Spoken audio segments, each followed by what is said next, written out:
If court is rejected her application, andre prima facie SIT is able to prove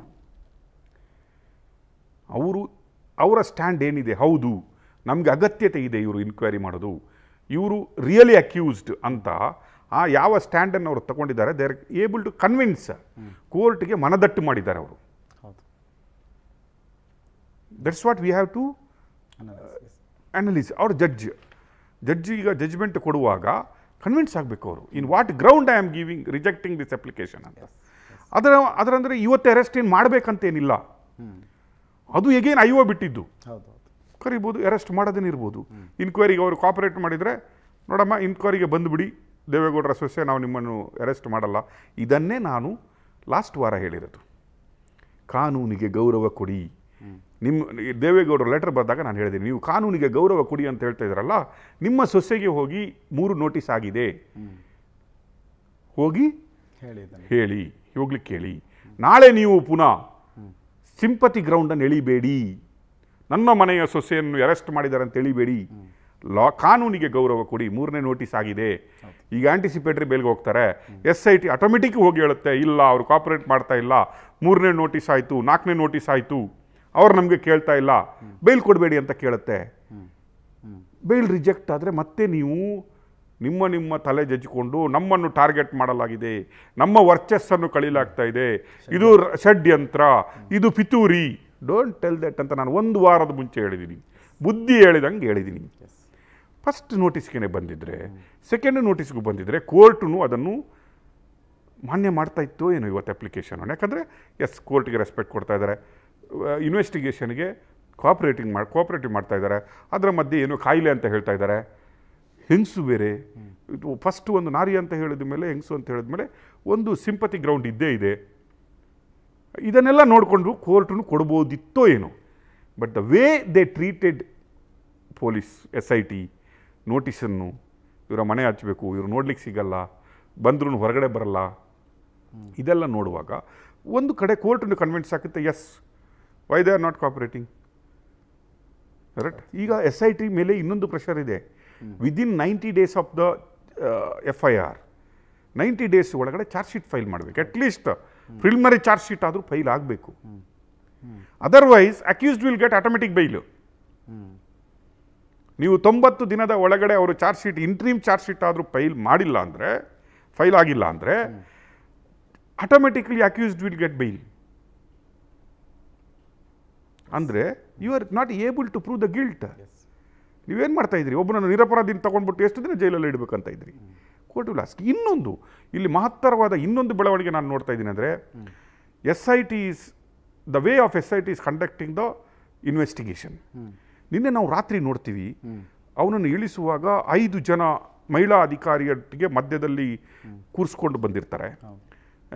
ಇವತ್ತು ನಾವು ನೋಡಿದರೆ ಹಾಸ್ಪಿಟಲ್ಗೆ 5 ಜನ ಕರ್ಕೊಂಡು ಹೋಗ್ತಾರೆ. ಅಲ್ಲಿನೂ ಎರಗೆನ್ಸಿ ಬಿಡಲ್ಲ, ಅಲ್ಲಿನೂ ಕೈ ಮುಟ್ಟಬಾರ್ದು, ಮುಟ್ಟಿದವರನ್ನು ಹೀಗೆ ತಿರುಗಿ ನೋಡೋದು, ಇದೆಲ್ಲ ಮಾಡ್ತಾನೆ ಅವನು.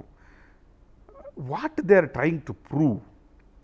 ದೆ ಬಿಲ್ಡ್ ಎ ಕಾನ್ಫಿಡೆನ್ಸ್ ಆನ್ ಸಂತ್ರಸ್ತೆಯರಿಗೊಂದು ಕಾನ್ಫಿಡೆನ್ಸ್. ಮಹಿಳೆಯರಂದರೆ ಏನು, ಮಹಿಳೆ ಏನು ಮಾಡಬಹುದು, ಇದೇ ಮಹಿಳೆಯರನ್ನು ಯಾವ ರೀತಿ ಯೂಸ್ ಮಾಡ್ತಾ ಇದ್ದ, ಇದೇ ಮಹಿಳೆಯರು ಇವನಿಗೆ ಯಾವ ರೀತಿಯಾಗಿ ಬುದ್ಧಿ ಕಲಿಸ್ಬೋದು.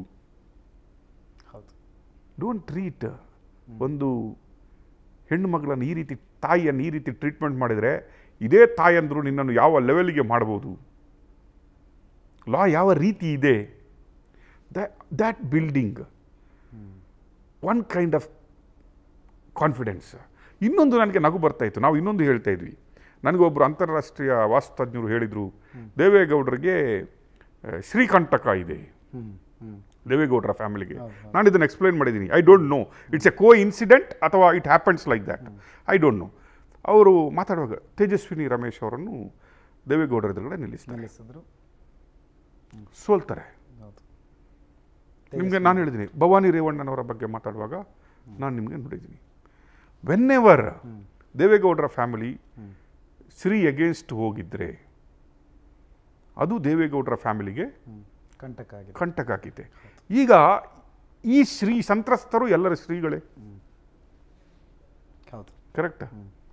ಈಗ SIT ಮಹಿಳೆಯ 5 ಜನ ಟೀಮ್ ನೋಡುವಾಗ ನನಗೆ ಅನಿಸುತ್ತೆ, ಓ ಇಲ್ಲಿನೂ ವಾಸ್ತು ವರ್ಕೌಟ್ ಆಗ್ತಾ ಇದೇನೋ ಏನೋ ಅಂತ ಅನ್ಸುತ್ತೆ. ಯಾವತ್ತು ರೇವಣ್ಣನವರು ಲಿಂಬೆಹಣ್ಣು ಮತ್ತು ಮುಹೂರ್ತ ನೋಡಿ ಇವತ್ತು ನಮ್ಮಲ್ಲೇ ತೋರಿಸ್ತಾ ಇದ್ವಿ.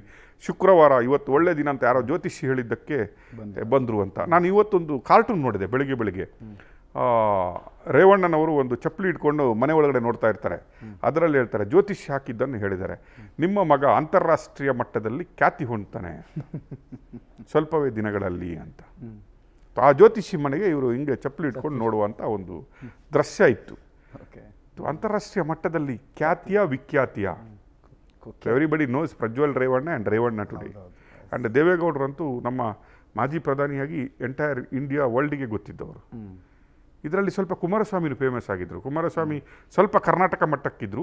ಕುಮಾರಸ್ವಾಮಿನೂ ಈಗ ಅಂತಾರಾಷ್ಟ್ರೀಯ, ಅವರ ಸ್ಟೇಟ್ಮೆಂಟ್ ಕೊಟ್ಟು ಅಂತಾರಾಷ್ಟ್ರೀಯ ಮಟ್ಟಕ್ಕೆ ಕುಮಾರಸ್ವಾಮಿನೂ ಇದ್ದಾರೆ. ಅವರು ವಾಯುವಿಹಾರ, ಜಲವಿಹಾರ, ಮತ್ತೇನು ಕಾಡಿನ ನೈಸರ್ಗಿಕ ಚಿಕಿತ್ಸೆ ಅಲ್ಲ, ಎಂಜಾಯ್ ಮಾಡ್ತಾ ಇದ್ದಾರೆ ಅದರಲ್ಲಿ. ಅವರಿಗೆ ಮನಃಶಾಂತಿ ಸಿಗಲಿ, ಅವರಿಗೆ ಒಳ್ಳೆ ಆರೋಗ್ಯ ಕೊಡಲಿ ದೇವರು. ನೇಚರ್ ಮಧ್ಯದಲ್ಲಿದ್ದರೆ ಎಲ್ಲ ರಿಲ್ಯಾಕ್ಸ್ ಆಗಲಿ. ಬಂದುಬಿಟ್ಟು ಪಾರ್ಟಿಗೆ ಮತ್ತು ಫ್ಯಾಮಿಲಿಗೆ ಧೈರ್ಯ ತುಂಬುವಂಥ ಸ್ಟ್ರೆಂತ್ ನೇಚರ್ ಅವರಿಗೆ ಕೊಡಲಿ ಅಂತ ವಿಶ್ ಮಾಡ್ತಾ, may be I think justice will be delivered soon. And power TV 36ನೇ ದಿನ ಮಾಡಿದ ಪ್ರೋಗ್ರಾಮ್ನ ಒಂದೊಂದೇ ರಿಸಲ್ಟ್ಗಳು, ನಾವು ಇಂಪ್ಯಾಕ್ಟ್ ಅಂತ ನಾನು ಇದನ್ನು ಕರೀತಾ ಇಲ್ಲ, ಒಂದು ಹೆಜ್ಜೆ to get the justice to ಸಂತ್ರಸ್ತೆಯರಿಗೆ ಒಂದೊಂದು ಹೆಜ್ಜೆಗಳು ನಾವು ಮುಂದೆ ಹೋಗ್ತಾ ಇದೆ. ಐ ಥಿಂಕ್ ನ್ಯಾಯ ಸಿಗುತ್ತೆ. ಇನ್ನೂ ಉಳಿದ ಸಂತ್ರಸ್ತರಿಗೆ ಧೈರ್ಯ ತುಂಬುತ್ತೆ. ಇದು ಈಗ 4-5 ಅಂತ ನಾವು ಏನು ಹೇಳ್ತಾ ಇದ್ದೀವಿ, ಇನ್ನುಳಿದವರಿಗೂ ಧೈರ್ಯ ತುಂಬುವ ಕೆಲಸ ಈ ಜಡ್ಜ್ಮೆಂಟ್ಗಳಿಂದ, ಈ ಪ್ರೊಸೆಸ್ಗಳಿಂದ ಬರುತ್ತೆ. I think justice will be delivered very soon.